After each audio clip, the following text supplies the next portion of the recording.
Coucou, hello méga, mais Samy, c'est Rita Paradis Massaye Balago Farmaren qui est là parmi nous.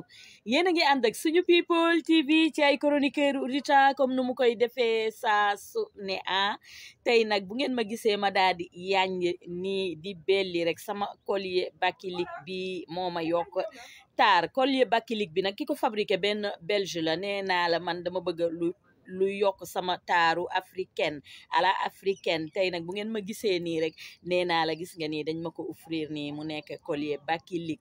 Nee naa la lii dafa yaañ rafet macha allah. Tey nag damay wax ci sénégalais yi nga xamante ne ñooy nekk ci dëkk bi di sàcc ak di agressé. Waa ñun daal Sénégal daal nii lañ leen di bàyyee daal ñuy sàcc di agressé di rey nit ñi di leen jëf-jëf ju ñaaw di leen toroxal te kenn du ci wax daal yor sa scooter ñu ñëw jaay la doole, yor seen jaasi dóor la nangu ko léegi sàcc boo fi jël rey ko ñu tëj la, nga dóor ko gaañ ko ñu tëj la. ñun ban dëkk la ñu nekk tamit yëf yi di gën a ëpp loxo ëpp na de. agresseurs yi nañ ci wax tamit métier agresseur moom yal nañ ci yàlla musal ci ñi ko doon moom. nee naa ñi ko doon moom massa coono yal nañ ci yàlla musal, ndax yow buñ la jàppee nga doon mbaam boo rawee di buur. ëpp na de doy na waar daal.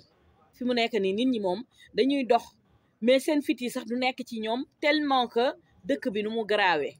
surtout ndakaaru njaay nag dangay dox sa fit du toog parce que lan yaa ngi naan lee ñu agressé ma, lee ñu këf sama saag, lee ñu rey ma, rey bi bëri, agression yi bëri may wax Mariasine may sa biige Mariasine Mar dégg naa dem fale di jouer ñu sàcc ay oram ak i jamaawam. ay waay lii lu mu doon nii tamit Sénégal ban dëkk la ñu nekk. tey samay chronique ci loolu la doon wax waaye daal maa ngi belli dinaa yi man moom nee naa kenn du sàcc or ci man ndax man du ma takk or. waaw man samay collier yii laay takk, per yu baax yii yu riche yii ak jaaro xaalis yeeg yooyu.